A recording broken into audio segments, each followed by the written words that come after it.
Got a Washington Post story that's just moving right now, which carries some information relevant to the vetting process, which brought us the governor of Alaska on the ticket. Alaska Governor Sarah Palin was not subjected to a lengthy in-person background interview with the head of Senator John McCain's group, vice presidential vetting team, until last Wednesday in Arizona, the day before McCain asked her to be his running mate. So we had the first series vetting the day before she was named. She did not disclose the fact that her 17-year-old daughter was pregnant until that meeting, according to two knowledgeable McCain officials. Nora, this does bring up more questioning as to whether this was an improvisational selection. This raises question about the judgment of John McCain and the way he made this decision. Was he forced into this decision?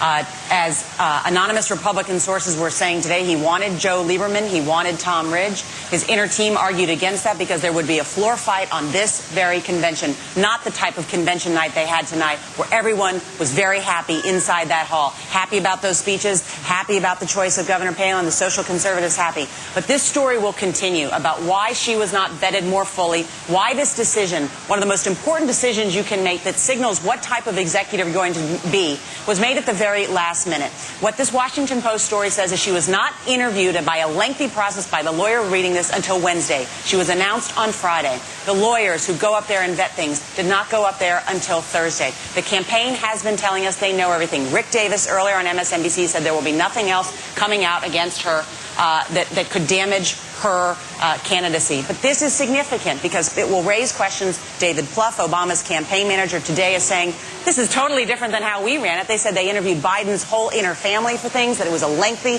long process. Voters can judge those two things about how this process will be made.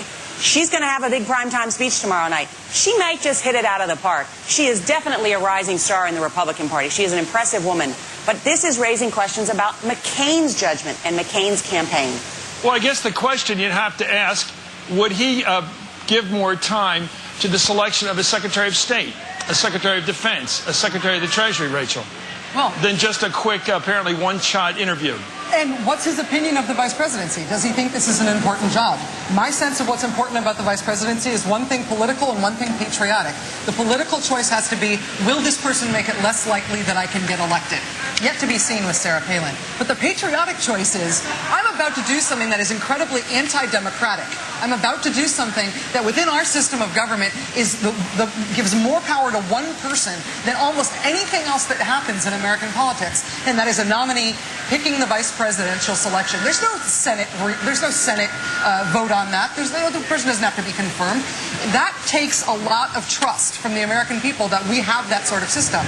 It looks to me like John McCain treated that sort of a very serious decision very cavalierly, and I'm worried about it. Well, there is a possibility that luck plays a role here. Luck does play a role in life, Pat. It could be that even though he didn't have a lot of time to conduct this vetting process, and it may have been improvised right up to the very edge of when he had to decide, unhappy with the other possibilities, he might be lucky here. She could come out and be a real pistol here and win over this convention like no one else in this whole week. This is exactly right. If she turns out to be a smashing success, nobody's going to care about whether she was vetted or when Culverhouse went up there. And if the thing busts up and it goes down and it implodes, I mean, it doesn't make any difference whether she was vetted or not. I think he made a tremendous decision. The whole convention does. We know a lot about her. I don't know any, as for this pregnancy, for heaven's sakes, it's a distraction, but that's because of us.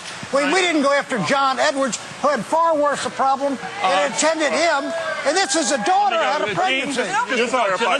Number one, it was a campaign that announced the pregnancy. We didn't find it out. Right. They announced it. They put it out there. Number two, just as an old editor, I would be nervous because, if a story is reported over 2 days and it's a really big story, you're going to wonder if you got all the facts and if you got everything you needed to know. As Chris says, if this is a success and a triumph, right. John McCain did the smartest move ever, and he won the presidency of the United States. Then John McCain rolled the dice and got lucky, and we got somebody who happens to be qualified to be president of the United States. But he had no way to know when he made the decision. Well, wait, listen, what do you mean? The woman has a tremendous record. I know it's 2 years, but it's a tremendous record. He only knew it for 5 minutes, Pat. If she doesn't We'll be right back with more of the panel right after this. Back to New York.